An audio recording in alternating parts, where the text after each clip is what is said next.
All right, guys, welcome to episode 13 of the Different Animals podcast. It's your boy hmm Tyler, And I'm Ever Castro. and today the topics we're planning on hitting are our favorite album covers. You know, Taylor Swift dropped a new album. We're gonna have some thoughts on both the album and reactions to the album. Talk about some of the our favorite, you know, artists that we've heard of and we know, but maybe never quite made it as big as we feel like they should. And also some stuff we're playing currently. But first,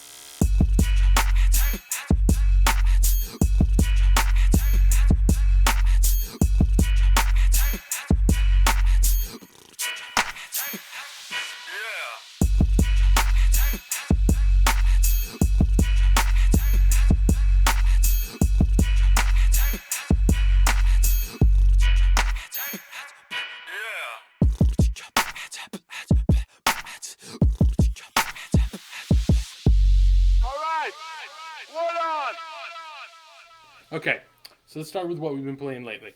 Yes. What have you been getting into? Yeah. So I finished Uncharted 4.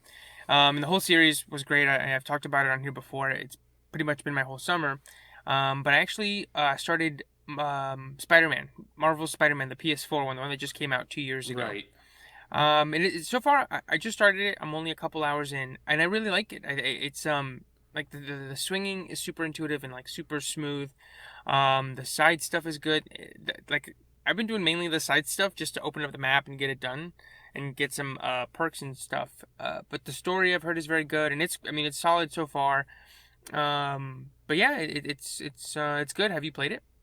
Yeah, I actually played that basically when it came out.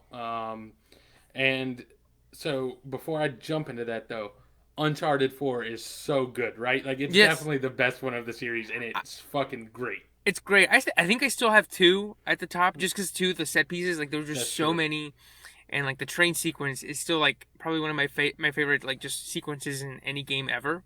Right. But it's up there, and I Yeah, really before like. is right up there with it. Oh Yeah. yeah, the chase in Madagascar where you're like the truck is on your ass and you're Yeah, on the bike. yeah. I was like, holy shit, this is like a movie. Like Yeah. I literally. I was like, after I played that, I was like, I wish I could go back in and like pick which scenes I want to replay, just so that I could replay that one. Right. Um, but But yeah, the yeah. other thing that I have to mention with that is if you get the next Uncharted, assuming they make another one when it comes out, Mhm. the multiplayer for the Uncharted games is also great. So definitely be on the lookout for that. But anyways, back to Spider Man. Yeah. So Spider Man was really solid, and the very first thing you mentioned was the very first thing I noticed when I played it, which is that like back in the fucking day with the Spider-Man games on like the original Xbox and on the PS2, Mhm. like the Spider-Man the movie and then Spider-Man 2, they were Yeah. they were both like based on the movie. The swinging mechanics on those games were flawless. Like it was it was so much fun to just literally just roam around. Mhm. And I think that this game finally nailed it because there have been a multitude of bad Spider-Man games that have come out between the old Spider-Man the movie games and this one. Yeah. And that's like the number one thing. And you know what's funny is that like I'm not 100% positive. I can't really be sure, but like I was immediately turned off on all the other ones when it came to like the web slinging and stuff. It's just so iconic to who that superhero is. You know what I mean? Yeah. Like it's the thing. So like if you want to be Spider-Man and immerse yourself in a Spider-Man game, the one thing you have to like have fun doing and feel great about is literally swinging around. And Yeah. this one fucking nailed it. Just Like nailed it. And like in other, I feel like in other games, they could probably cheat and like make New York like all the buildings like giant canyons, right? Just so that you could swing. right. And for this one, I was like, well, this one's gonna be more realistic and like New York, like like in it, where the main buildings are, they're all really high. But then as you get sort of more north, towards Central Park, they're kind of just lower buildings. And I was like, how is it gonna look like swinging there? Or even in Central Park, like what am I gonna look like swinging there? But it's actually super easy. Like you never touch the ground. You could literally just go from one end to the other and swinging. Yeah. Um, yeah. It also they do a great one of the coolest things in that game for me for whatever reason Mhm. is when you're going around a corner of a building. Yep. and like he just like catches the corner with the web and like swings himself around the Uh huh. corner. Oh This yeah, shit's yeah. so dope. So many little things that I'm just like, this is so cool and like just so smart. And I mean, when it starts off, it was a little bit overwhelming. And I've noticed that games that have come out in the last like 2 years, they have added so much in terms of updates or not updates, upgrades and perks and stuff Yeah, where like to a point where I like open the menu and I'm like, I don't know where to start. Like if you remember in the old days, like 10 years ago, you'd be like your upgrade would be like upgrade your machine gun, and it'd be like 1, 2, 3, upgrade your pistol, 1, 2, 3, your armor, one yeah, two three, and like that's it. But now, dude, you got like gadgets, and your suit has powers, and your powers have powers, and your fucking the specific movie powers they have. The suits have specific different powers than other suits, and all this extra shit. And I was like, okay, this is a bit much, but like, I got a handle on it now. And I felt the same way when I played God of War earlier this year, hmm where like you start off and it's like your axe has powers, and then your kid has powers, and your kid's arrows have powers, and then your suit has powers, and then your chains have powers, which have powers, which have powers, and then you have to upgrade all of them, and you got to do all this shit to do it. Like at a certain point, I was like, I don't know, like even which powers to use because this is fucking frustrating. But I think that is a byproduct of gaming in general.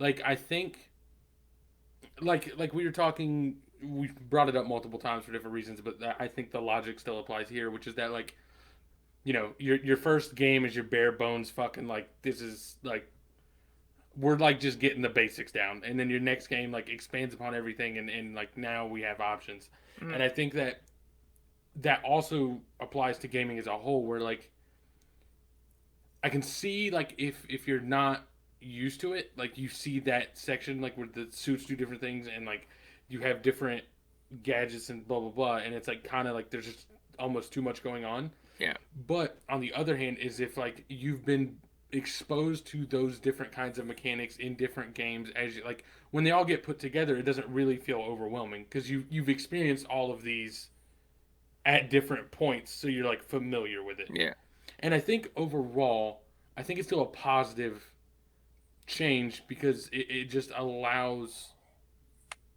I guess it depends because it can be done poorly, but overall, if it's done well, I think it's just an overwhelmingly good change because it just yeah, allows people to play every game differently. Like yeah, a good example is like I was playing Borderlands 3, and I was using Amara, who's like a brawler, and like someone else was, and like they have different trees, and then you have different weapons that can give you different perks and all this stuff, and mm, it's like someone was share like my friend was share playing, and one of our mutual friends was watching him play as that character, and it just played vastly different because like he spec'd more into like a different kind of thing, and I spec specifically into going like a full brawler, and yeah, then that person spectated me, and it was like this is like a whole different fucking game yeah. because like he was doing all these crazy mechanics with the guns. I was literally just dashing around punching things in the face, and it's just like Yeah. the options help that, and Yeah, it like gives everybody like a different way of playing the game. Everybody plays it uniquely to them. Like for me, like anytime I do a game like this, or just the last few that allow it, I upgrade my support a lot. So like in God of War, I upgraded my kid a lot. In this, I've been using all of my points and shit to upgrade like my gadgets just so that I can, right, go take a break and stuff and have some help in the combat. So, but I'm sure some people do the opposite. Maybe they'll upgrade their suits or they upgrade their hand-to-hand stuff or their web slinging or stuff. So everybody gets a different experience. right, and I think that's a cool thing for games to have if it's done well. Yeah. But yeah, Marvel Spider-Man is great. There's Mm. a new-ish kind of thing coming out for the PS5 on launch, which I'm sure you saw. Yeah. It's like Miles Morales, Mm. um, and it's funny because like I didn't think it was a new game so I watched like the big PS5 reveal and they showed it, and I was like, that's clearly not a new game. That's clearly like an expansion. Mm. But apparently, a lot of people got the impression that it was a new game because everyone was like, "Oh, it's a new game," and then they basically had to come out and be like, "Look, it's not a new game. It's more than an expansion, but it's not a new game." Yeah. They explained it like I think there's an Uncharted game where you Mm-hmm. don't play as Nathan Drake. You play as like, uh, Chloe and the other girl. yeah, you play as them, and it's like almost a full game, but it's like not maybe not quite as fleshed out or whatever. Yeah. I'm not sure, but they said it amounts to something like that. Like it's probably not a full production value game, but we're piggybacking off of what we already have. It was really good. We're upgrading some things and giving you a lot of new story and content, but like it's still not quite a whole new game. Yeah. Yeah, because I saw that announcement as well, and they were like, holiday 2020. I'm like, but they just came out with one 2 years ago. And like, I know, I know it's basically the same, that now that they have like the skeleton of the game and how to do it and the web slinging and shit, they have to figure it out. Even then, I was like, 2 years doesn't seem like that long. And so that's why I saw people calling it a game, and I was like, I don't. I mean, they're promoting it, or they were like, this holiday, like they were sort of pushing it like it was a new game, instead of saying like new DLC coming. But I think you're right. I think they were smart to get ahead of it and be like, well, or try to react as quickly as possible and say, well, it's not a full game. It's like a proto game, a mini game. Right, like it's more than your standard expansion, Yeah. but it's still not like you would be upset if you paid $60 for the standalone title. You know what I mean? Like I feel like that's what Yes. they're going for. Like it's definitely more than like your $10, $15 expansion, but if we'd release this, people would be upset. Right. Right. But I'm excited for that still, just because that like that game's great. The story's solid, and all the web slinging mechanics, and even the combat and the gadgets are also well done. Even the suits with their random powers are all like still kind of cool. You know what I mean? Like Yeah. I mean, some of them don't do anything really. I think like one, you look cartoony, and like when you hit people, like it'll do like pow. I like it's, it's like I immediately switched as soon as the game started. I immediately switched to the 2002 movie one, the old movie one. I was like, oh my god, this is amazing! It looks just like it. I went Um, to fucking the bone saw is ready. oh, that one, that one's in there. I didn't know that one was I in think there. it is. I think he's wearing like the sweatsuit. Like he's Oh, wearing a okay. sweatsuit that he Yeah, makes right before he goes there. yeah. Funny story. Like my wife got so mad at me because we went to Gatlinburg on vacation one time, and Mm, we went to the aquarium, and there's these sharks that like have like it's like a long, thin, sawtooth nose. And like the yeah. whole time we were going through the aquarium, I had like one hand up and was doing the bone saw thing. And I was like, With the fingers. bone saw. Like where he like rubs his forearm across Oh his yeah, other yeah, forearm. yeah. Yes. Chain. She's like, I hate you so much. I was just sitting I there, did. bone saw, bone saw. I didn't sign up for a cage match, dude. I have seen the movie so many times. I can recite that whole fucking like I can as you're talking about it, I can see it in my head like You right ain't now. going nowhere. Go nowhere. All right. So, anyways, enough about Spider-Man. That game is great though. So Yeah. let me know when you finish it and what you think. But that Yeah, game's solid. we'll do. All I was gonna say is, for what I've been playing is I've been handing out ass whippings in 2K and playing some Overwatch and playing Ghost of Tsushima. And that game, Ghost of Tsushima, is like it's weird. I definitely can't give it a 10 out of 10. I think for me it gets like an 8.5 out of 9. But like I think it's one that's still super dope to experience. Like it doesn't nail everything quite down. Like it just like it like kind of feels a little repetitive sometimes, and then sometimes it kind of feels like there's not a whole lot actually going on. But that could also be the way I like play and feel about some open world games. Yeah. Like open world games to me are very prone to feeling that way, where it's like I'm not like engaged quite to the same degree that I am in linear Yeah. ones. I mean, But yeah. I sorry, feel go like people. I was gonna say, I feel like people think it's easy just because GTA does it, and they're like, "Oh, you recreate a whole city, and you just put them in there and you give them shit to do." Or Spider-Man, right? But it's harder than that. You have to. It's. I think I feel like that's probably the hardest type of game to do. Would be an open world one. right, for what it's worth, as much as everyone loves that game, dude, Red Dead is the most lifeless fucking dead open world, like Red Dead 2. Oh, Not two. Red, yeah, the second one is just like so fucking just dreary, boring. God, like everyone's on Rockstar's dick all the time, but like that game just comes like the whole time it felt like a chore. Dude, I don't want. I have no drive to play that game ever. Like I just like from what people tell me, it's like you have to move 3 sticks to move your right leg, 2 sticks and a click to move your left leg. You have to do this. You have to get a satchel, and you have to push 3 buttons to move the satchel from your left side to your right side. And then it's like, oh my gosh! And then you have to Yeah. like to kill anybody, you have to like go up and shoot them, run away, wait for them to forget about you, and then you come back and shoot them again, and then you just keep doing that until you murder everybody. Hmm. It's Yeah, like, it's like I just don't. I love westerns. Like one of my favorite movies is Tombstone. mm, But like it's like I want to be into it. And when there was the multiplayer like Grand Theft Auto had, I was like, oh, it's gonna be so dope for a bunch of people to just be like in a fucking western. But it's just too boring. Like I was just like, this is kind of cool, but now I'm mm, just like immediately bored with it. yeah. I will say one of the best videos I've ever seen though. Mm, There's a dude crawling away from the main character in the story, like because you can intimidate people and like you can like point your gun up in there and fire at them while they're crawling away to like intimidate them. mm, And in the video, a guy does it. Like the guy's crawling away, looking at the main character. The main character's like slowly walking towards him, like points his revolver up in this air and shoots it like straight up. yeah. And like it kills me. It legitimately apparently hit a bird that's flying around, and like a dead bird just falls right in front of him. I gotta find it on YouTube. Yeah, it The kills me. fucking Randy Johnson of video games. Yeah, for real. But yeah. Now Red Dead just doesn't have it for me. But Ghost of Tsushima to me is the open world, like just because it's open world, and I feel like there's a lot of open space, and like it doesn't feel.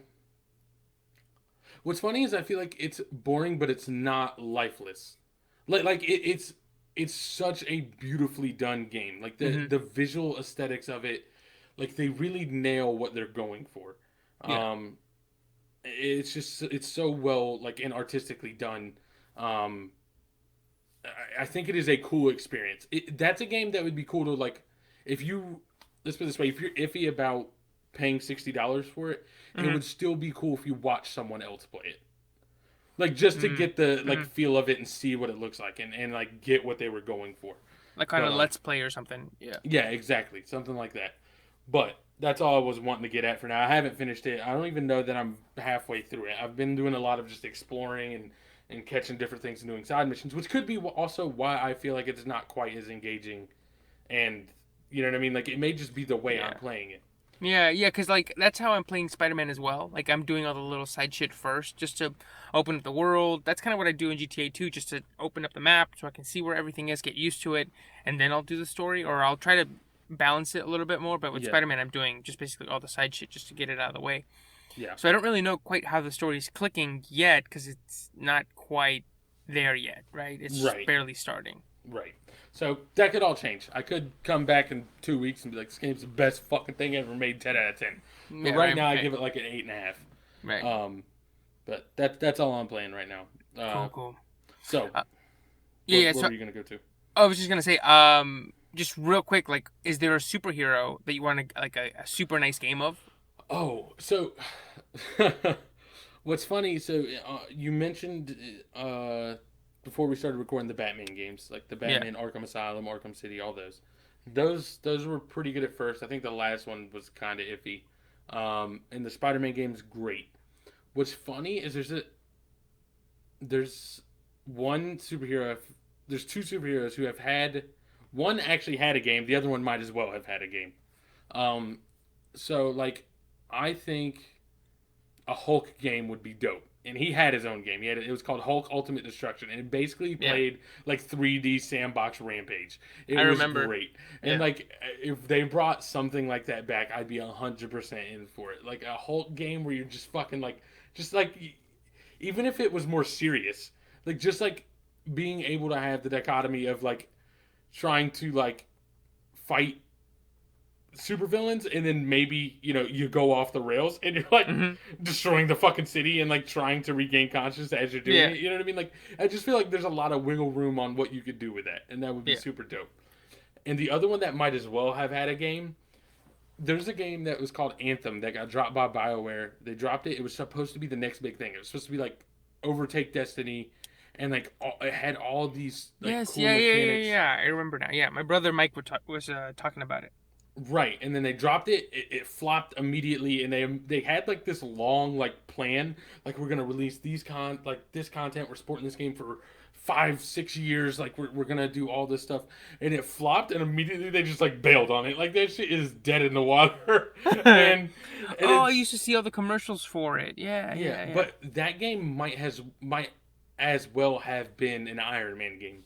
the the flying around, like the transition from being like boots on the ground shooting things and fighting to like having to get away by like jumping and flying away in your tech suit, like just like Iron Man. It was Mhm. so that was easily the best part of that game. I didn't buy it. I like played it with a friend, but like it's easily the best part of that game. And if you can make a good solid Iron Man game with like Mhm. heavy flying mechanics, you know what I mean? Because you like the one thing you could possibly run into is like things can feel too floaty, and it's like not quite fun. You know what I mean? Like Yeah. you're just like turning on a dime and just flying through the sky. But Yeah. like if it feels heavy, like every time you landed from flying away from something Anthem, it felt like you just created a crater in the ground. You know what I Mhm. mean? And like Iron Man in the movies kind of like operates like that. You know what I mean? Like every time he lands, it's a big fucking deal unless he's like trying to be graceful. You know what I mean? Right. Yeah. So Yeah. like Yeah. I Yeah. feel like if you made it heavy and like movement wise, like it would be so fun to just be Iron Man flying around like crashing into shit and like getting in fights in the sky. Yeah. No, I agree. I agree. And I remember the when movies used to have the video game tie-ins. I remember I played the 2008 Iron Man game. Mm-hmm. And it was what you said. It's like you fly around, and it was kind of clumsy. It wasn't very good flying mechanics. But then you would like land, and it'd be like poof, and I'd be like, well, or you would turn instantly, and I was like, well, that would kill him. But I agree, and they're coming out with that Avengers game, and it looks not great. That game looks terrible. Why does that game Ye- look so bad? Like, right? I don't mean looks bad as in looks like a bad game. I mean looks bad visually. Like, why is it coming out this far into a game cycle and it looks like everyone's made out of Play-Doh? Like, why Yeah. can you not do better? It's confusing because it's like not necessarily like so They didn't like try to make them look like the Avengers now, but but it's then like kind of like the Avengers now supposed right, to be. yes, yes, that's exactly what I was gonna say. Yes, yes, yes. Because like if you watch the Spider-Man or the Spider-Man game, right, you can't deviate from Spider-Man too much because it's a very simple concept. But if you look at the villains, like I haven't run into many, but I ran into Shocker, and he doesn't look like the Shocker in any other thing. Like it doesn't look like the one from the movies. It doesn't look like the one from the TV show. Kingpin, that same thing. It's very simple, just a guy in a suit. But these Avengers, like, they look kind of like they borrow just enough from the movies that you're like, wait, is this based on the movies? But then they don't quite look like the same. So you're like, wait, so then it's not. But What's weird to me is they had all the rights to Marvel, right, to make mhm, this, and like they they didn't want to make it the same as the Avengers, clearly, because they could have. They wanted to make it different, but they didn't make it different enough, so it just looks like knockoff, shitty like toys. yeah, It looks like yeah, it looks like you bought fucking Captain like fucking Canada. fantastic or so. Yeah, Yeah, like exactly. Captain Yeah. Canada. I mean, they have the helicarrier in there, but it's like, wait, so is the helicarrier a thing? Or like what is going on? And like Thor looks like the Chris Hemsworth, but not isn't. Right, So and then like Captain America doesn't look anything like Chris Evans, which is yeah, so weird he because looks like he he's like like the that's the best, like him and Robert Downey Jr. are the best casting they had. he looks. You know what his suit looks like? It looks like those old cartoony bits where like a guy would get his clothes stolen and he has to put a barrel with Yeah. straps over it. Like he looks like that. That's what his suit looks like in the Yeah. in the game. But I don't know. I mean, maybe it'll come out in a couple months and it'll be amazing. Who No, knows? it's gonna be ass cheeks. I can feel it in my fucking bones. Uh, Yeah. oh So man. speaking of things that look terrible, some of Mhm. our favorite album covers that look great. Yes. All right. So we'll just shoot back and forth one at a time. So what's your first one? Yeah. So for me, we'll go through these faster than we did rap songs a couple weeks ago, At just least because we're I was gonna like, attempt to. yeah, we're gonna attempt to. But for me, like my criteria in picking like my favorites, or just like are the ones that are most different or that pop out.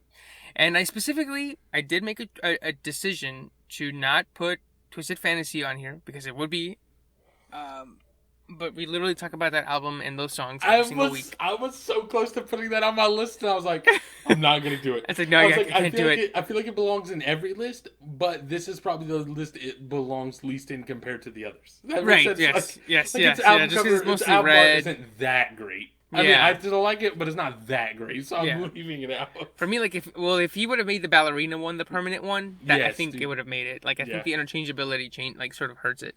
But for me, so my number one is Jeffrey by Young Thug, and it was from I think 2016 or 2015, and it's where he's wearing the white dress, and it's just him with the giant hat.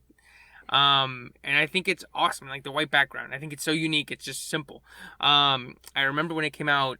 It came around out around the same time as "Birds in the Trap," "Sing Ignite" by Travis Scott, Yeah. and they said that they look like Mortal Kombat characters. But I'm not putting that one on. I'm putting on Jeffrey by Young Thug. Okay, that one was always super weird to me, and that like that fits. I mean, you know what I mean? It's unique. It sticks out. But I always just remember being like, why? Like, what are you trying? Why? Like, I don't Especially, like. well, I think it's definitely it looks completely different from his what is it the Barter 6 where he's like naked in that red light. Yeah, So I guess it's just like a complete 180 from that. And I love half that album, half the songs on there I love, and the other half I'm kind of like, oh, these are okay. As a whole, I think it's my favorite project of his. So yeah. I kind of can't stand Young Thug, but that's my thing. I hate his voice. I hate the way he raps. oh, I hate all of I it. love Young Thug. Oh, he's Although he's terrible. been on a little bit of a rough stretch lately where I haven't really loved a song that he's put out recently, but there was a while there when I thought he was or he is one of my favorites, but it's been a I personally think he's been on a little bit of a cold streak. Now he's been on a cold streak since he started rapping. Um, so one of mine, I don't have mine in any particular order. Yeah, same. But the first one I'm gonna talk about is Run the Jewels 2. Run the Jewels 2 is like a super basic looking cover. I mean, it's the most one of the most basic looking covers. It's just the fist and the gun, which is like their running thing. That's like but like it's got like a cool little art twist to it. But to me, it's just such a like. I think I remember when they dropped it, like was around the time Deadpool was coming out, and like there were like Yeah. different. I think they made like Marvel or like Deadpool or something. Like they made different superheroes like doing the gun in the fist, like or like pointing to the fist, like with their hands, like different hands doing it, and it was Hmm. just so cool. It's like it's just a small basic thing that like is still to me like just a cool like logo almost. You know what I mean? And so Yeah. like that always stuck out. Like in my head when I think of rap albums, like I remember listening to the album and just seeing the album art while I was listening to it. I'm like, that's dope. Yeah, it was it looks like it was the Deadpool comic, and it was like one hand is Deadpool, and then the fist is Thanos holding the chain. Okay, that might be it. Yeah, but yeah. So either way, I mean, it's dope. So that's my cover. Also, that album's good. But Cool, cool. My second one is based on a true story by Two Chains, from 2012, and it was I don't think it was his first album, but it was his first album after he sort of just came out with like around Mercy, and he had that big stretch where he was really good in on a bunch of songs. right, But the cover of the basic version is just literally it's a black cover or a black background and just two chains dangling in front of it. The deluxe version has like a jacket. You can see the sides of a jacket, but I like the basic one better just because it's literally just two gold chains on the cover. right. Um, and the album is good. It's probably my favorite of his. And then the sequel that he made to it a couple years after is like just a close up of the links on a chain, which is kind of it's a little bit derivative because it's like you already did the two chains. But I think the first one is so simple, and I think it's great. Yeah, it is a very solid. It gets the point across. You know what I mean? Yeah. And I think that's kind of what the Runs of Jewels ones too. You know what I mean? Like we're just the cover's just here that it like looks good and it's telling you who you're listening to. You know what I mean? Like Yeah. it really nails that. Um, the next one, like I I think I like it. Like it sticks out to me. Um, but like I don't know that it's even really great. But like Dirty Sprite to the album cover just looks good. And like you pointed out to me right before we started recording this, apparently features faces in the smoke, which is Yeah, you can see his face. You can see his eyes. If you like look in the top left of the smoke, you'll see one eye, and then once you see that one, you'll see the rest. yeah, and that's dope. If that was there the whole time, I missed it, but that's dope. Mm. But like I feel like I don't really know what about it is like what that holy fuck dude can I speak? What about it makes it so good or like makes it stick out so much. But for whatever reason, just like the mental image of my head of just like that plume of like teal and purple smoke on a white background, Right. DS2, like just sticks out. And I didn't Yeah. even really like it because I think all Future songs fucking just run together and sound the same. Like you listen But to no, Future but for like 30 minutes and you're like, okay, so I've either listened to 2 or 5 songs. I think that album differentiates itself more than others. And I think it was Deezus who was talking about it on one of their episodes of their podcast, where he was like, no, like you got to run it down. Like if you go through these, you got like Stick Talk and Where You At, and I Serve the Bass, Thought It Was a Drought, Real Sisters. I mean, like Slave Master. Like these are all like I feel in my mind these all are different enough from the rest, and this is my favorite album of his. Mm-hmm. Which I think is like sort of like the running theme with all of these, where it's like it's my favorite, so it like sort of just goes along with the goodness of it. But I think it's good because they were at a point where they were making good music, and so it was influenced, or the cover was influenced by the good music. Right, right. Yeah, I see that. Okay. So my next one is from 2016. It is "Anti" by Rihanna. Okay. This one is it's a red cover, which or the top left of it is like this bright red, which every time I see it, it just like pops, and I love it. And it's like her. I'm guessing it's her as a child, and she's wearing like a gold crown, and she's got a black balloon, and I think there's like braille, I think, or it looks like braille on it. Mm-hmm. But yeah, it's just like really striking. It looks like sort of it's out of focus. But yeah, same thing. It's my favorite album of hers. It's actually one of my favorite albums of all time. And every time it comes up on shuffle, I'm going through the music, I see that bright red, and I'm like, oh wait, oh Anti, yeah, let me pull that up. So yeah, so that's my third one. I've never listened to that album. Oh, dude, it's fantastic. It's so good. I've heard nothing Um, about. I've heard nothing but how great it is, and for mhm. whatever reason, I've never like forced myself to just sit and listen to it, even though I Oh, it's should. so good. And the thing is, like when it came out, it was one of those albums that came out sort of at a weird time because albums don't really drop in January. Mm-hmm. And so it came out, and I remember I got it for free when I signed up for Tidal for free, like a free trial. And they Mm-hmm. were like, here's Anti, go ahead, like you can have it. And so I put it on, and I was like, okay, like I like Work because that's when right around when it dropped. She dropped that single, and I was like, all right, I'll listen to Work. I'll put it on my iTunes. Yeah. I'll have it just to have it. And then over the course of 2016, like it would just come up on shuffle, and I'd be like, this song's really good, and this song's really good. And then by the end of 2016, just by listening to it on shuffle, just by driving or doing work or whatever, I was like, I love this fucking album. And ever since then, it's just like one of those that's just grown, um, in terms of how I think about it and where I place it in terms of my favorite music ever.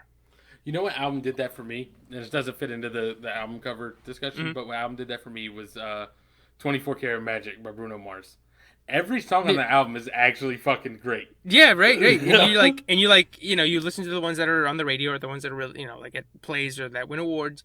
And then you sort of just have it on shuffle. And you're like, damn, like this is really good. What is this? And then you look and you're like, oh shit, this is on Bruno Mars. This is on this album. Oh damn. Yeah, and like I remember, I wish I could remember what the name of the song was, but like it wasn't a single yet. I listened to that album. I was like, this song is. There's no way this isn't a single. Like, how did this? Mm-hmm. And then it immediately like a month after the album came out, I started hearing it on the radio. I was like, I fucking knew it. Like, I knew You this fucking was do a it. Yeah, single. don't you feel like the biggest hipster ever? And you're like, fuck yeah, dude, I call this shit. Man. That happened with me with I Like It, by Cardi B. Like when I first Yeah, listened to the and we were album. on the. I think we were on the same boat on that because I think I saw you tweet about it, and I was Mhm. listening to it too, and I was like, yeah, this is absolutely a fucking single. Like, how is this not? It's just a Yeah, banger. exactly. I was like, oh my god, like this shit's blowing my mind. What the fuck is this? And then I was like, I tweeted, I was like, you guys are gonna, like this is gonna be the song of the summer. You guys are gonna see, like, or it's gonna be huge. And then like a couple months later, by the time that you promote it as a single, I think it went #1 for a week or two. Yeah. So, anyways, the album, my next album cover is had some controversy to it, and it's definitely fucked up, but I still think it's great for what the album is, which is that I'm a giant Pusha T stan, and my man is #1 in the game talking about drugs. Like a Pusha better T, drug rapper. drugs, never. He is a. Here's the deal. So like, I feel like the difference between Pusha T and other people that consistently rap about drugs is that like your standard rapping about drugs lyrics are like take it, flip it, like you know what I mean, like it's like super Mm-hmm. generic, like grab that, flipped it, made a bunch of money, cops on me, like, but like Pusha T goes into like super deep detail, like, like he's always like fucking I had the Pyrex flipped it up, like he's always like Flipped it coming up. to It's shining in the light of apartment A2 on Park Street in Richmond, Virginia. yeah, like one of his raps is about how like apparently because your boy went to fucking genius at one point just because Mm-hmm. but like one of his fucking lines is about the center console on like his vehicle being Mm-hmm. like slightly like askew, and Yeah. apparently that was like very common when you had like a secret compartment to like put drugs in, because like it wouldn't, when you put the secret compartment there, right, like the top lid would Yeah. never quite shut all the way, and I was like, this Mm-hmm. man's going so deep like into detail, you know what I mean, because the line wasn't even about drugs, he just like he doesn't say anything about drugs, but then like his line is that like center console, like you know what I mean, like he's just talking about it, and I was like, why did he say that? And I looked it up, and it's Mm-hmm. like, well, that's because if you have a secret drug stash compartment in there, like I was like, Like, oh, Jesus. you're like, oh, it's drug shit. Like, anytime you look it up on Genius, any line of his, it's like, what does this mean? It's like, oh, it's drug shit. Oh, Drug okay. shit, drug shit. Um, but anyways, Daytona, his album Daytona, which is super fucked up because it's literally just the picture of Whitney Houston's bathroom when she OD'd, Yes, yeah, oh yeah. which is wildly awful. Mm-hmm. But if anyone was gonna use that for album cover, it was Pusha T, and it Yeah, fit. right. Like, Like, if it would have been anybody else, you'd have been like, like Rick Ross. You'd be like, Rick Ross, shut the fuck up. You right? correction officer bitch, shut But up. this one, you're like, that's fucked up, but I get it. You're like, who did? Yeah, like if I would have seen that, I would have been like, wait, who did this? Who did this? And then somebody would have said, oh, it was Pusha T. Oh, I would have been like, oh, You've been like, yeah, that oh, well, fits. he probably That did deal tracks. the drugs. That Yeah, fucking. he probably was the dealer. Yeah. Okay, so yeah, that's mine. All right, cool. My next one is "Nothing Was the Same" by Drake. So I was thinking about either "Take Care" or "Nothing Was the Same," and I just like, along with the rest of them, I like this one because of the simplicity. You know, it's just his head in the clouds. And I also liked it because it's got I think it was the basic version has him as a baby with the Yeah. afro, and then the deluxe version has him as an adult, and they're sort of looking at each other in the clouds. And I think it also fits really well with the album. Like I think it's one of my favorite of his. It's definitely his least like I guess rapidy out like rap albums y. Like I don't it's a know. I lot feel like, more R&B ish. Except well, there's Worst Behaviors on that, which I love. yeah, And then it's bookmarked or bookended by Tuscan Leather, which is one of my favorites, right. and Pound Cake, which is also one of my favorites. Hmm. So yeah, nothing was the same. I feel like Take Care is definitely up there though, as far as like not being super rap heavy. Like, there's a lot of like him crooning on Take Care. Yeah, I think Take Care is probably his most like 50-50 ish. That's true. I guess I Yeah, can I see think that. yeah, I think like Take Care is like a mix of Nothing Was the Same and let's see, If You're Reading This, It's Too Late, which I think is like all rap, like straight up. Right. Um, All but right. yeah, so that was mine. So, all right. Or do you want me to go and Yeah, that way do you can your wrap it last up one with so yours? I can Yeah, I'll just, do because my I have last a one. little extra that I wanted to add to mine. Yeah. So my last one is also from 2016, along with Anti. So we were blessed that year. It's Lemonade by Beyonce, Right. which also one of my all-time favorites. Another one I It's haven't just listened to all the way. so good, so good. And it has As you the know, song. I have no qualms with women. I just haven't listened to those two albums that are like widely considered the best of like the last decade. So for this, And I like, haven't seen Little Women. This is not voting well for me, dude. Maybe I'm wildly misogynistic and just didn't know well, all three of those are great it. and bound to be classics. But for Lemonade, it's her like with her arm up, wearing like this fur coat. I think it's like a Suburban or some sort of massive SUV, and it just says Lemonade in like these bold white letters, and she's got cornrows, or some braids, and it's got this like sort of bluish hue from like parking deck, which is from one of the music videos from the album. But I love the album, and I think it sort of fits what that album is. Again, just simple. I think the ones that I like best are just like simple, say what it is, but then sort of have like a little bit of edge to it, something extra. I think anything like I'm trying to think now of like the worst album covers, which are like just either something that's like over cluttered or either or just too weird or too simple or something. But yeah, so that's my list. Anti, Lemonade, Nothing's the Same, Based on a True Story, and Jeffrey. Okay, so I'm gonna talk about. Unfortunately, I am bringing Kanye into this, which is a running theme anytime we talk about music. Mm. But I think for me, I'm putting two of his on here because I have a tie between two albums for me, and they're both great looking in my opinion. And they're vastly different art style wise. Which is you have College Dropout, which is his first album. It's a white background. I want to say, hold on, I'm gonna look it up. But it's a white background, a lot of gold, like a gold outline, kind of like framing. And if I'm not mistaken, it's him or it is a person sitting on like bleachers, like wooden bleachers on a hardwood floor at like what is clearly seems like it's supposed to be like a school gym, Mm-hmm. or an auditorium, and it's the person's wearing the bear head that is iconic through his first few albums. Okay, in this one it's actually a full bear suit. I didn't realize that initially, but it's a full bear suit and he's Yeah, just wearing clothes. the Um, back of the album is the one where he's got like the bare head. right. So that's that's that album, and that's like a super like. Can you imagine, like, what year did College Dropout come out? 2004. 2004. I feel like that's nothing like any album cover you were going to see in 2004. You know what I mean? Like, why are you putting a dude in a bear outfit? Like, Yeah. sitting in an auditorium. Like, it's just visually very Right. different. And, like, Mm-hmm. it just looks good to me. It's visually appealing. And then the other one is Graduation. Yeah. And I've. Oh, go ahead. Mm-hmm. Mm-hmm. What were you I going was to just say gonna say, something and then about? you have the two covers. You have the white cover, the instead of the white instead of the brown, and then the other one is like the brown instead of the white. And I don't really know which is the official one. Right. I always thought it was the white one, but I could be wrong. Yeah, and then on my phone I have the brown one, so I don't.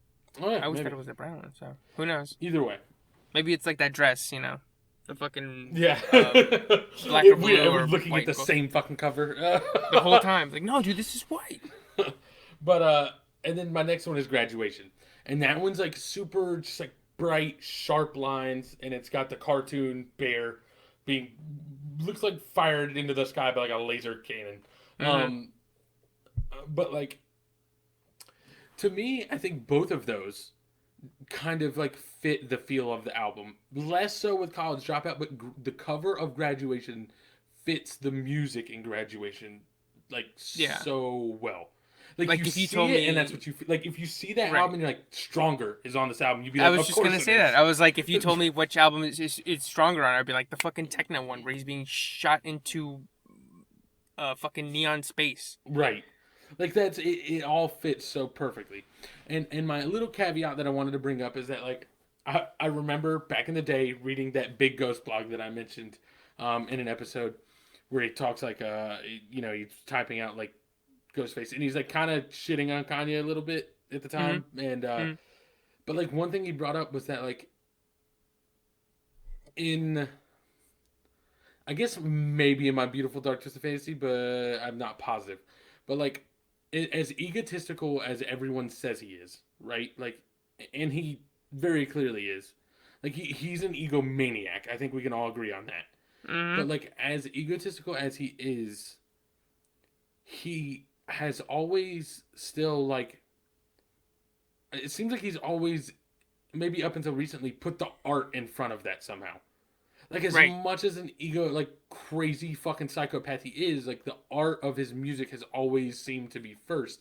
And Right. one of his points was that like, as crazy as this dude is, and as full of himself as he is, there's not a single one of his album covers with him on it. Like it's Right. just the bear. Yeah. Like his face, his image is on zero of the album covers. And I said maybe My Beautiful Dark is a fantasy because like kinda I think because like the head It's a being stabbed is distorted. like kind of him, but it's like super Yeah. distorted, and it's clearly like also that image is small and the like a whole like it's a part of an image that's already small compared to the Yeah. rest of the album cover, But there's which no is like a red blank photograph. space. Yeah, but like, either way, it's like he's like clearly trying to state something with his art. It's never about him. You know what I mean? Like he's like I'm putting a fucking teddy bear on my shit. You know what I mean? Like it's never he's not on his covers, and it was always just wild to me. Like when I read that hit me. I was like, holy shit! Like he really like fucking is someone as crazy as him, like egotistical, like has never put himself on an album cover. Yeah. That's like Interesting. super insane, right? You know what I mean? And Yeah. even still, like like I said, maybe My Beautiful Dark Twisted Fantasy, but like I don't think he's on The Life of Pablo. No. He's not on Yay. And He's not on Yeezus. He's not on Jesus doesn't 808s. even He's have a not fucking on. cover. I remember when I downloaded that for the longest time. I was like, hold on, like, because I downloaded it. I was like, if this is a physical copy, is this the cover or is it literally just a clear thing with like red Just tape clear holding case. it? Yeah, Right? I think it is. I think if you buy it It's like just a on clear a case with CD, red tape it's a holding clear it. case, and then the disc itself is that like super shiny one with the red tape. Right. But like I just remember when I first saw it, I was like, hold on, what the fuck? Like it was like a mind fuck for me. I was like, what the fuck is going on? Yeah. Well, if you want, we can segue from Yeezus to another artist's Yeezus, or what I feel is another artist's Yeezus, Okay. and that's Taylor Swift. Okay. Because Okay. she dropped an album this week. It's called Folklore. And she sort of goes very basic in this album. And I've only listened to it a couple times. And the thing for me is that when I listen to it, like I could never be a music reviewer. Because people get like albums and they'll like listen to it one time and they'll fucking just be like, there's heartache and there's pain, or they're like, this is struggle, and they'll Right. like they can follow along with all the lyrics and they know exactly what's going on the whole time. And I can't do that. Like for an album to click, I have to listen to it like once or twice, let it just sort of exist in my shuffle, and then just have it pop up naturally throughout shuffle. Like I don't think there's been an album, maybe Twisted Fantasy, Yep. maybe Yeezus, what's another one? Lemonade, maybe some of the Drake stuff. But even Drake stuff, like that's like I have to try, right? Mhm. I don't know how these people do it, but I can't do that. And so I've only listened to it a couple of times, but from what I've read and from what I can tell, it's sort of just like very basic version of past music that she's done. So it's a lot of like slow ballads. Somebody said it's like just like an album version of this song called All Too Well that she did a couple years ago. That's very good. That's one of my favorites. But overall, I like it. I just gotta listen to it more. I've never listened to a Taylor Swift album, but I might give it a try. No qualms with women over here.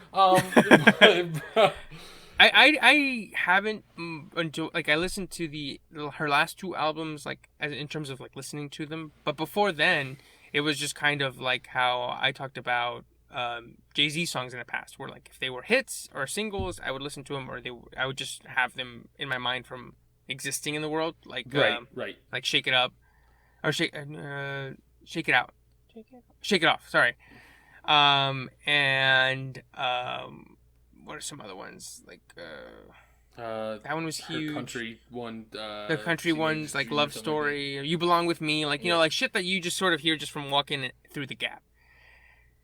But the last two of her albums I've listened to like as actual albums, and they're both good. They're like solid. There's a couple songs here and there that I like. So yeah. So, but I don't know. I don't really have complete thoughts on this one yet, just because I can't be like, well, this song's good. This one's kind of weird, just because I haven't listened to it that many times. Right. I agree. Like I struggle with that same thing where like people are like, oh, well, this is clearly about their journey through blah blah blah, and like I like you said, My Beautiful Dark Twisted Fantasy for me was like the first that like I like after listening to it like twice, I was like, I Mm-hmm. think I like even like I don't even still I don't know that I get it, but I feel like I can abstractly like feel it. Like he like it's track listed to the point where like I feel like I get the emotion that's being played for here. You know what I mean? Like Right. as much as it's just a song, like I can see like the feeling. Like maybe I Right. don't know exactly what's causing the feeling, whereas like a music critic can be like, oh well, like he's using this to tell you this about this thing specifically. You know what I mean? Yes. Like maybe I'm missing Yeah. that, but like I feel like it is moving enough to Yeah. get you through it. And Right. but And I like mean, and for us, we've been listening to that thing for like 10 years. So yeah, like when we're still kind of like, I don't know, like what does this mean? right. Right. But yeah, some people like they just like get it. Like as soon as they listen to it, they can pump out a review, and I'm like, how is this possible? But then again, I can do that with like for movies. I can pick up on stuff that Other people maybe don't don't know what to look out for. But me, I just watched so many, or I sort of read on what to look for that I'm like, oh, that was this or that was that. Mm-hmm. So maybe it's just a thing that you have to train. It could be. I mean, I don't really Yeah. notice much about movies, but then like I remember like I had the one like unique thought about Palm Springs. It's like I did it. I had a unique Yeah. thought on my own that was more Yeah. than just surface level. Mhm. Like yeah, it's just like something like you have to like actively like as you're watching be like, oh, like is this what this means? But maybe that's how I have to think about it in terms of music. It'd be like, I wonder what that's what that means. Right. So, Um, but yeah, I'll have to check out the Taylor Swift album. But on here, you have something about for the fans and not the critics. yeah. Speaking of critics, so Pitchfork, which is sort of like when people hear Pitchfork, they think, oh, it's like hipster music, or it's like that Right. super like they try not to um give popular music high scores because it's they're it's a little bit elitist, but then it's just sort of how they view themselves, right? Right. They gave Twisted Fantasy a 10 again. Damn right they did. You know what? Real quick, what's super funny to me is that like I always wondered, like I always felt super strongly about My Beautiful Dark Twisted Fantasy, and like I always was wondering like, is that just a byproduct of me having been in high school when it came out? You know what I mean? Like has Right. it been? Was it just a byproduct of like me growing up in it, just like being such a strong album in general? I would never doubt that it's actually good. Like I wondered if like the reason I thought it was so good was because of that. Right. And like Right. everybody always has fond feelings about the stuff when they were younger. You know what I mean? Right. But Interesting. then, Interesting. but then the all decade list came out and it was number one on every single fucking one. And I was like, it wasn't just a high school. It's just a fucking bomb ass album. Have you seen? There's a clip online of what was that show? It was like something Mindy, where it was like the Jamaican Grim Reaper. Yeah. And it's like, does anybody understand the cinematic language of what I'm seeing? It's like that Yeah, music yeah. performance. Like, I know what you're talking about. yeah, It's like it's the like, does Grim anybody Adventures of Billy and understand the Mandy, genius of this musical composition? right? Yeah. God. Um, but but yeah, so they gave the Taylor Swift album an 8 out of 10, Mm-hmm. which is decent. It's pretty good. Right. But then the super fans, the stans, the Taylor Swift hive, they doxed the journalist and they like posted their address and posted like pictures of like their phone numbers and shit online, because basically being like, how dare you give something that we love a bad score? And I mean, it's always dangerous, and I think it's happened before with like stuff with like Beyonce. Like basically anybody talks badly about Beyonce on Twitter, like the hive goes after them. Mm-hmm. Sometimes it's warranted, like when somebody says racist shit toward them. Right. Or I think the article said, last year, Taylor Swift mentioned these two guys that had pretty much, I think they like screwed her out of her money, or they were like guys that were a little problematic. And so then they went after them, but that's sort of a little bit more justified. But yeah, I mean, Yeah. anytime that somebody says something like a joke or something, and then fans come after them, it's like, dude, like the artist should say something. Right. And that's always like an iffy thing, because if you're the artist, you like don't want to shit on your fans. But like at some point, you got to be like, look, guys, like you guys are a little out of control. You know what I mean? Like, Right, like okay, like let's tone it down. Like they gave it an 8. Like that's not even a bad review, dude. Like it's like, yeah, it's not like they gave it a fucking 6. You know what I mean? Like it's an 8 out of 10. It's a pretty good album. Yeah, like that happens a lot just with just people in general, like just getting doxxed, and it's always just like, man, like really, like we're taking it that serious. But it killed me. Shout out to Jesus Romero. Fucking Jesus, I think it was like at one point people were talking shit to him about something they said or did in like towards Taylor Swift, and he was like, and I don't feel bad because I'll whip every Taylor Swift fan's ass. And I was when you said that article, when you said that critic like guy to docs, I was like, but there couldn't be a fan base I'm less afraid of than like Taylor Swift fan base. The Swifties, they'll come at you with a guitar. Right. they actually mentioned that incident, or an incident where they got into like some back and forths with Swift fans. And Mero, one of the co-hosts on their show, he told the article's writer, he's like, the FBI called my house. Well, actually, they called my local precinct. Somebody had sent a message saying, I know you have 4 kids and I know where they go to school. And I screen grabbed it and was like, I wish you would, motherfucker. Come to my house. I got a rusty machete waiting for you. Yeah, dude. But yeah, I think, I mean, two things that I always think about when stuff like this happens. And one is like, it also happens in movies. Mm-hmm. And it also happens because it's egged on by people who are in the movies and they're huge. So like, I forget which rock movie came out. It was like some subpar one. Oh, what a surprise there. And he was like, oh, well, it's got like a 50% on Rotten Tomatoes because, this one's for the fans, not the critics.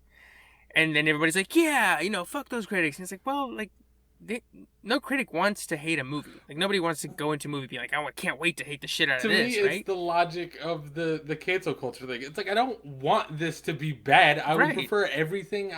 Like, if you're a movie reviewer, you have to think, like, I would prefer that every movie I watch was amazing. Yeah, like if every movie could be as good as Fury Road, that would be amazing.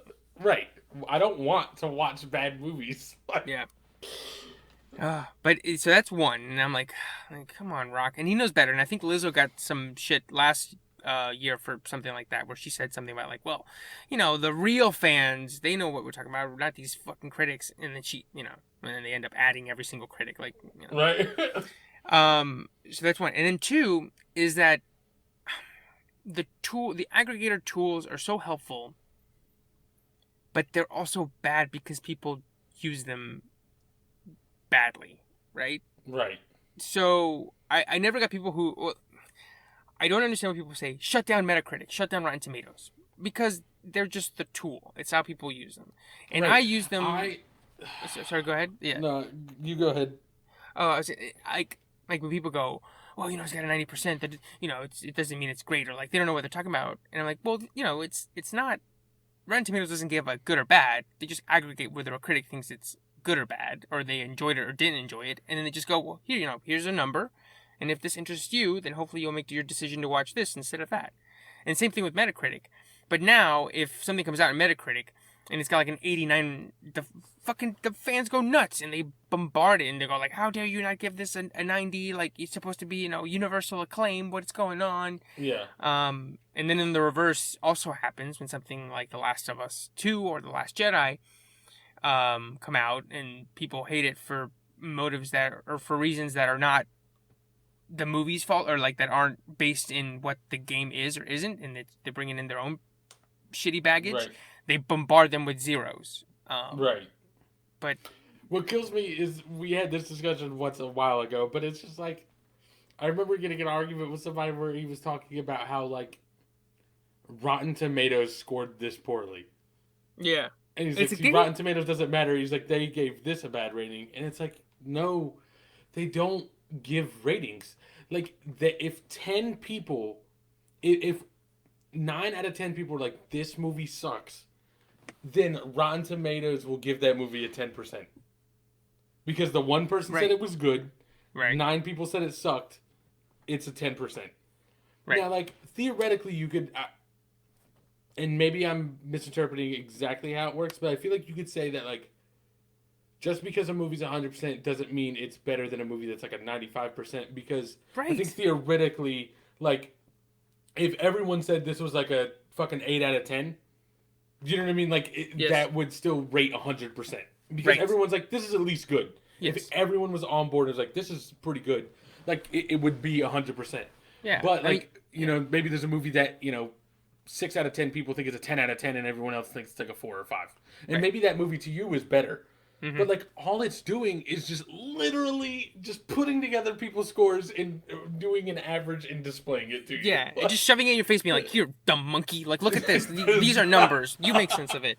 Right? Like, exactly. Like, that's exactly right what you're saying. So, like, if you take 10 people and you show them above average comedy or something, and then 9 of them go, yeah, I enjoyed it. Like, it was a good time. Good 90 minutes. Like, yeah, Yeah. I like it. And one person was like, well, I liked it okay, but maybe not too much. I wouldn't recommend it.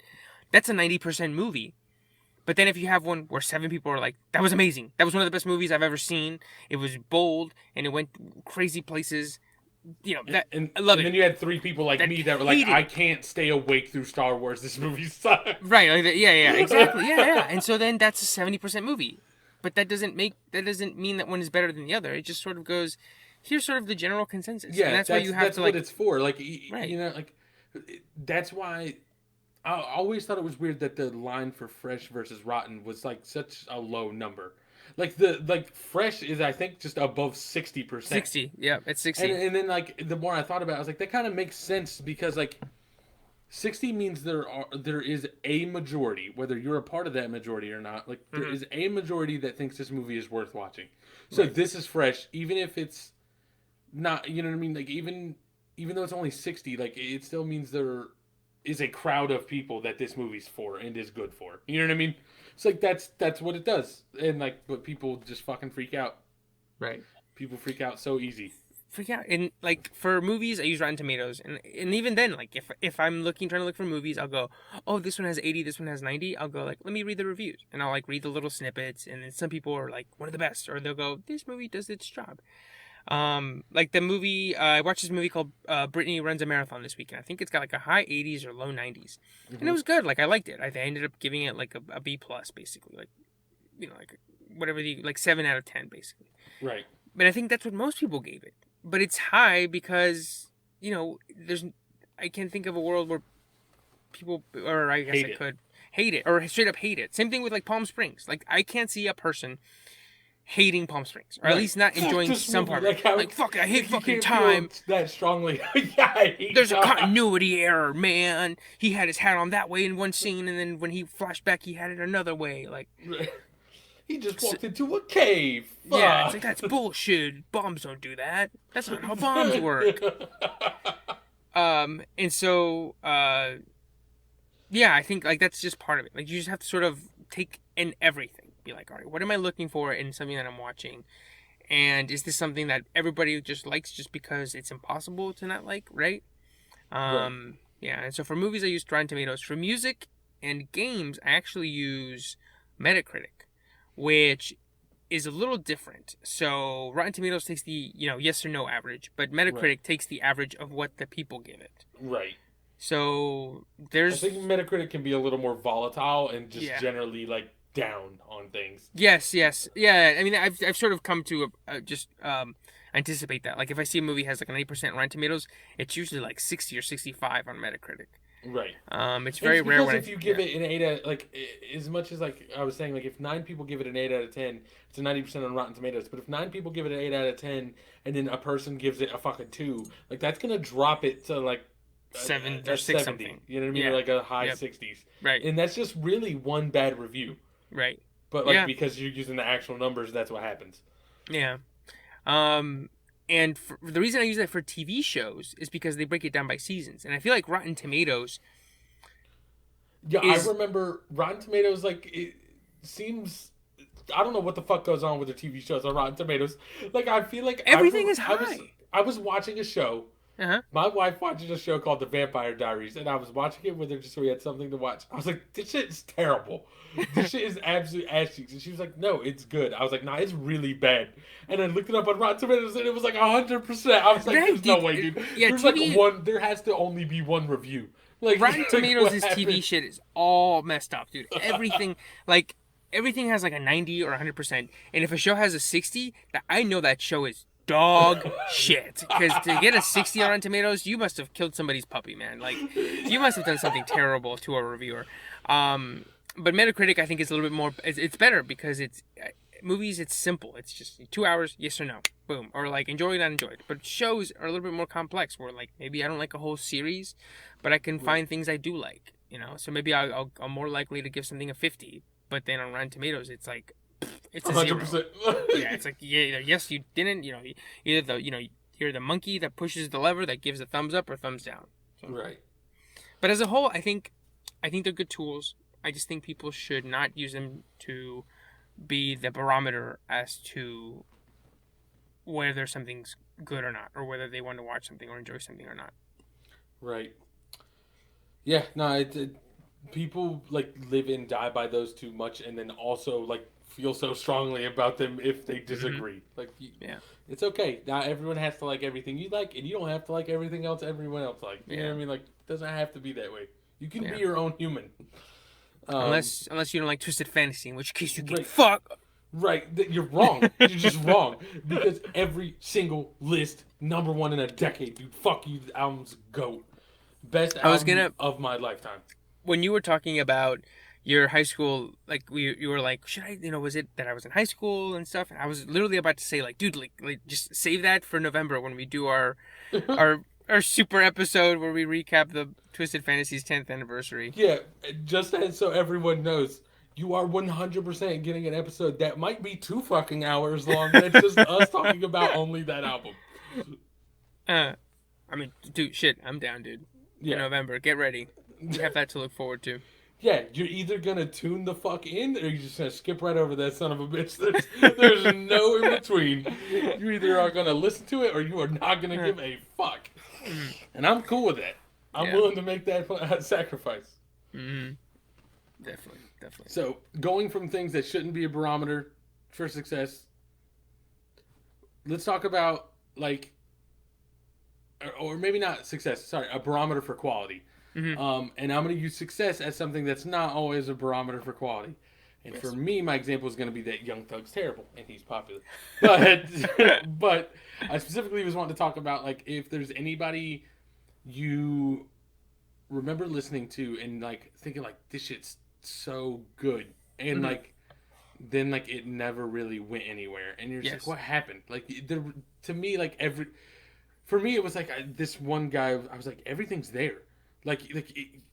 He's got decent beats. Like he's got good lines. Like everything seems like it should work. Like sometimes he like has some funny shit. Like but other times it's just like actually him going hard. And then just like for whatever reason he never got popular. Yeah. And it's just like always made me sad.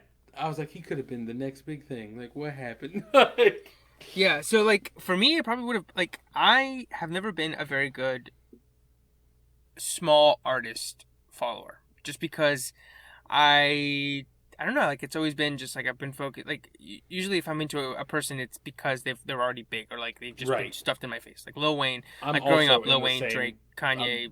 I'm in the same kind of boat. Like I Yeah, usually am not great with people. like people who were like, oh, I was listening to White Dog when they were at like clubs playing with like 3 people, and that was 10 years ago, and now they headlined tour, like stadium tours. I'm like, how did you find him? How does that even like? Right. It's kind of like with the music reviewers, I'm like, how does your brain work like this? Like that's amazing. What do you do? Um, Do you just like search up like fucking like videos with 3 views? Like what do you right, like? How do you right. find this? There was one single scenario, where I was there from the start, where I was like, this guy's got it, and I mean, it definitely attracts me. I don't know if other people are into it, but I'm right on board with him, and that was Travis Scott. I was there with him at like 2014 when he released like a mixtape, and I was like, nobody, like literally, I didn't have anybody to talk to him about or to talk about him with because literally nobody had heard of him. I was like, and this was back when the S in Travis was a $, so that's how long ago it was. I forgot it's not that anymore. Yeah, he switched it, and I was like, wait, when did this switch? So that's kind of like that's my like badge. I'm like, I was a fan when it was a $, sir. But then now he's huge, and he sort of it kind of happened so quickly where I was like, oh shit, everybody knows about him now. But my person, or do you want to go first, or do you want me to give mine? Let me give mine, and I'll wrap it up into Travis since I'm already talking about him, and then we can wrap up the episode with your choices. But all right, my guy is A$AP Rocky, and A$AP Rocky, I know he had a couple albums, and I know he's probably more known than yours. But I think he was the guy who, like, dude, like, I remember thinking that he was, like, the next big thing. I remember talking to one of my friends in college and being like, dude, this guy is going to be fucking huge. He had his mixtape, which I think it was sort of like how you got into popularity or how you got into the game 10 years ago. You released a mixtape. He released a Long Live A$AP in 2013. And it was good, and I liked that mixtape. I downloaded it. I loved it. Great. And then in 2015, he released At Long Last A$AP. Mhm. and that had fucking problems on it. Mhm. And so he was on there with 2 Chainz, Kendrick, and Drake, and he doesn't hold his own, but he's right there with the song, right? Mhm. And I'm like, dude, next big thing. He's got Electric Body on this. He's got a couple other songs. Like, Yo, Electric Body mm-hmm. kills me because specifically because if The I think. Vine sample. Well, first of all, the Vine, yeah, should have said Nick for free. But also like, oh god, what is the chorus, dude? The chorus kills me because the chorus is so absurd to be a chorus. It's I'm trying to Schoolboy think. Q. Ah, dude, I'm googling it right now. Put up in the light like one. Don't have been isn't that. No, yeah, that's his verse, but the chorus. Ah, God, what does he say? Uh, shake that ass, girl, Yeah, make that yeah. coochie wet. Yeah. I'm like, why is this the chorus? What else? I thought Goldie was on this, but Goldie's on the last one. That's another song that's great, and I was like, dude, he's let's go. He's right fucking there, dude. He's about to be huge.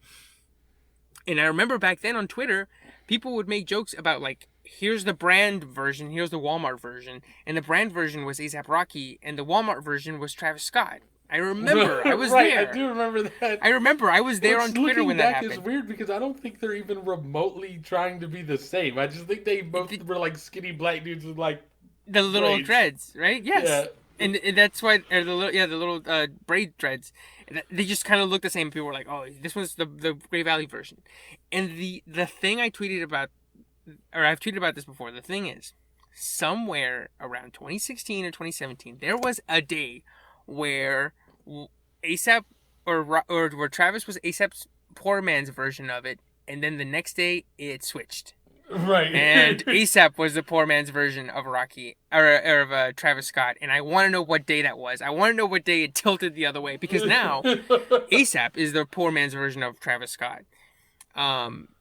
And he released that song or that album in 2015, and then I think last year he released his latest album called Testing, and that shit sucked. That shit was bad. I remember I wanted that. I was like so excited when I heard he was releasing an album because I felt like there was a big gap between the two. Like, Yeah, I remember feeling like I haven't 4 had years, A$AP in forever. And the other thing was, while it was 4 years, like he wasn't even really on the radio either.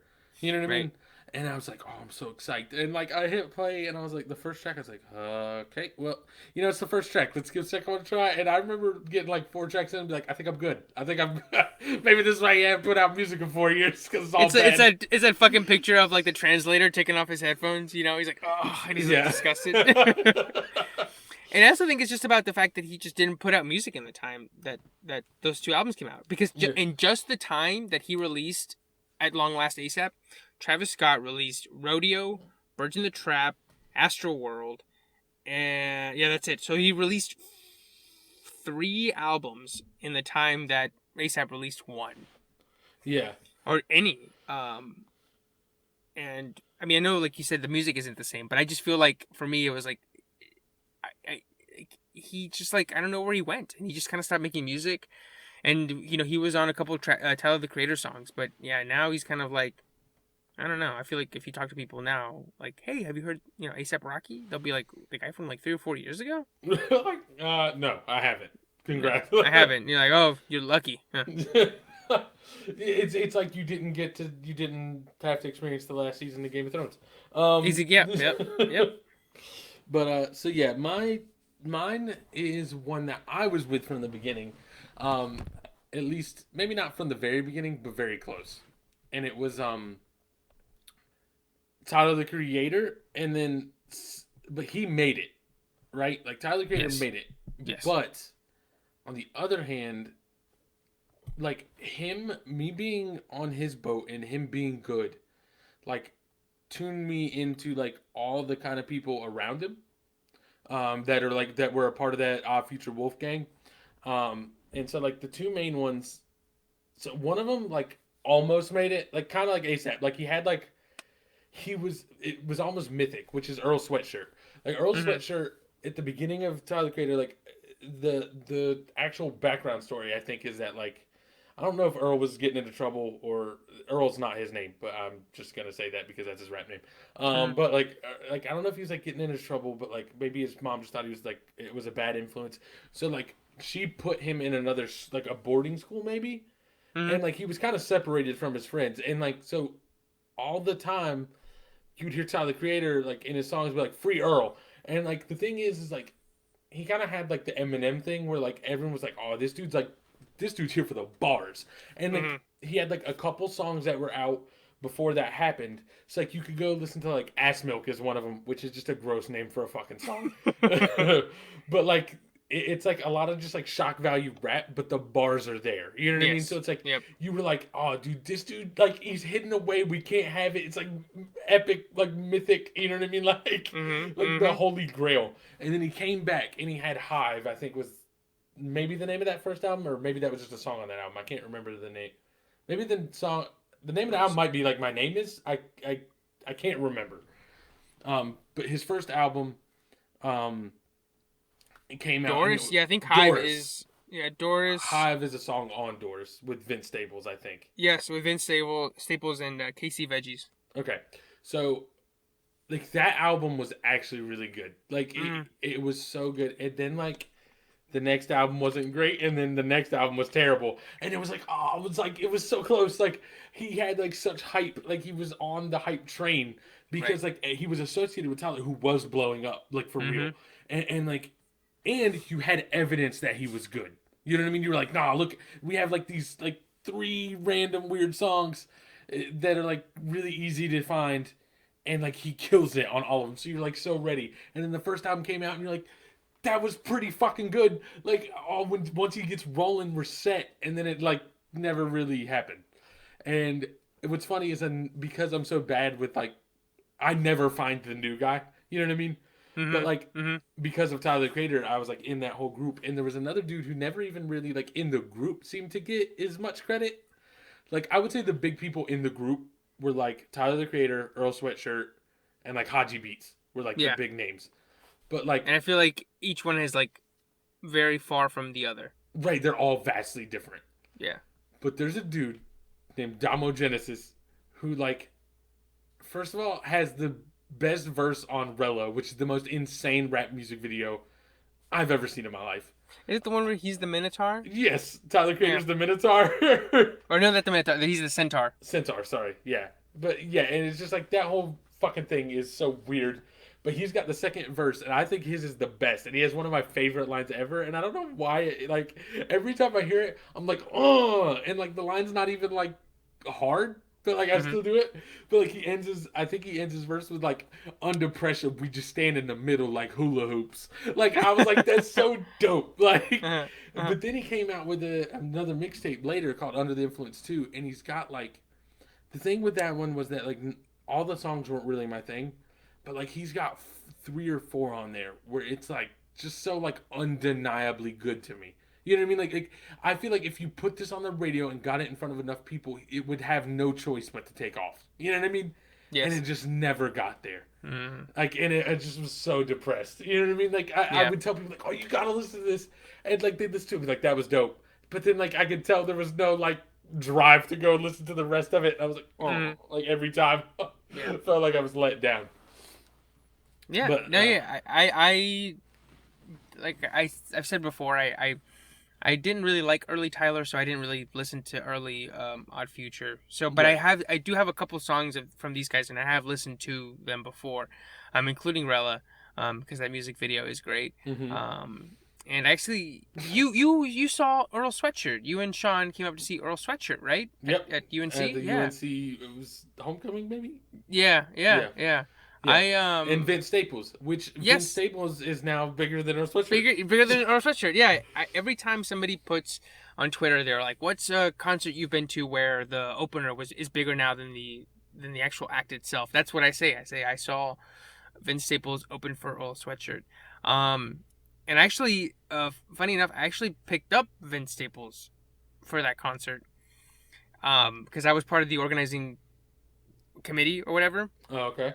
And then they were like, we need somebody to go pick up Vince Staples from the hotel down the street. Can you get the office van and go pick him up? And I was like, who? Who? And so I literally drove to like 10 minutes down the road, parked my fucking white shitty van outside of the hotel. And you got him, and he was like, "This motherfucker picking me up in this garbage." This shitty van, dude. Like it was the van that we used to pick up like sodas for parties and stuff. And it was just him and his manager, or his I guess him and his manager, him and a friend, and they were just in the back seat. And I didn't say anything. I was just like, "Hi, I'm just here to pick you up." Had I known, I would have been like, "Hi, can I get a picture?" Or like, "Oh shit, I'm driving Vince Staples." Right. But I was just like, I don't know who this guy is. I hope he's good. Right. And he brought all the hype for that. Like it was actually a pretty good like show, and like he was 100% like amped for it. You know what I mean? Yes. Now I can't imagine there weren't a whole lot of people there. I feel like as much as I was expecting, so I can't imagine like all that hype was like 100% honest. You know what I mean? Like Right. he had to have manufactured some of that out of thin air. Yeah. But either way, he killed it. Like he put on a great performance and killed it. Yeah. And So actually, he's one that actually made it. And yeah, I have 3 of his albums on my fucking Spotify playlist. yeah, I was actually pretty close to putting Big Fish Theory on my album covers. Yeah, I really like that one. yeah. God, what's the other one? Prima Donna's kind of weird too. Like it's But with his head, up. Yeah, with his head blown up. yeah. But either way, like that, those are both good. But yeah, no, he definitely made it. But like Earl was so close. Earl had and it just like didn't happen. And it's funny because like I just like it almost like I don't even want to shit on him, but like it just in my head I'm like you were so close. You had all the opportunities in the world. You're like, what the hell happened? We were all counting on you. It was like the fucking Tyra Banks. We were rooting for you. So yeah, fucking my Domogenesis things to listen to are his verse on Rella, Outside, and 5 albums, 100 songs. You got a fucking Yeezy, but you got some Jaquan. You ain't got no fucking Yeezy. And then Tyler's first line when he's snorting that giant line of cocaine. Yeah. He's like, he's like, knock knock, who's there? It's me. Your girlfriend had a pretty nice meeting with my dick. What? There's so many random interjections in that song, and people be like, "What?" Kills me every time. So yeah, watch that music video just because it's great. Enchilada, I got a lot of something. Yeah, but yeah. Also, Damo's last line and his first line are great. His first line is "Suicide Watch, kill yourself." Yeah. Oh, dude, it kills me. Anyways, that song, "Go Outside," which is on Under the Influence too, and "Rare Form Doms," which is "Rare Form Doms." I can't remember good enough, but I know it's over an old Drake beat, and he has like if I'm not mistaken, he has like a Mike Tyson intro, which is great. It's just Mike Tyson talking. But those songs definitely listen to, and then go listen to him. And then when his career blows the fuck up, because everyone listening to this podcast is now a Domogenesis fan, he's gonna have to report to me. Yeah, definitely listen to Rella. It's so weird that I like that song and I remember that song so well in that music video, because nothing else from that era, not even really Yonkers, like stuck with me in that way. Yeah, for some reason, Ned Flanders' video sticks with me because of one line, and it's super hateful. But Tyler the Creator says, "Get rich and marry fat bitch Lamar Odium," and I die every time. It's so hateful. He's grown so much. Yeah, he really has. Like he has changed so much as an individual. Whew. Yeah. All right. Well, that's the episode. I think It was a pretty music heavy one, but yeah. But there's no sports going on, so fuck that. I mean, we're talking about setting up our fantasy football draft, but like, I have no excitement because there's no way. It could get canceled at any moment. Right. That's the excitement. That's where it's thrilling. And as of recording, I think basketball season just started. So yeah. We may have some basketball talk coming. But yeah, music, video games is really the only things fucking going on right now. So and TV every once in a while. That's the episode. If you want to follow the podcast, it's at Diff Animals Pod on Instagram and Twitter. If you want to follow me, it's at Team Moneybags on Twitter and Instagram. And you? Yeah, and I'm at Evercastro92 on Instagram. And I do want to give a homework assignment. I know I think I missed last week's or maybe the week before's. So I want to get back on that just so that we can, like I mentioned before, we can grow our listenership and get more people on the bandwagon. This week I think I'm going to say recommend the show to your tallest friend, the person who is your tallest friend. Send them the link and say, hi, I think you'd like this. And then that way when they get to this part, they'll be like, oh, I'm the tallest friend, and you'll feel good about being tall. And if you can't think of anybody who's taller than you, then congrats, you are the tall friend. So you'll be getting plenty of suggestions. Yeah, you're gonna see. You already listened to this, and it don't fucking matter. You're just gonna get bombarded. Yeah, I'd be like, oh, I'm 6'4", and it's amazing being 6'4", and then you get a bunch of podcast fucking recommendations. Spam emails. Like, God damn, son of a bitch. I'm gonna name this fucking episode "How's the Weather Up There" now. Yeah. Yeah. So share your tallest friend. So that's the homework assignment for this week. All right, sounds good. If you have any suggestions, commentary, want to interact, I mean, you can, like I said, you can hit us up on Twitter, Instagram, or you can email us at differentanimalspodcast@gmail.com. Mm-hmm. But that's the episode. Stay safe, stay entertained, and we'll catch y'all next week every Thursday at noon like fucking clockwork. Mm-hmm. See you guys. Peace. Oh. Yep. Because I brought up College Dropout, just Mm-hmm. want to quote one of my favorite songs on that album, even though it's like probably a deep cut because I feel like it's never on anybody's list. But that's right. Put in work, move your ass, go berserk, eat your salad, no dessert, get that man you deserve.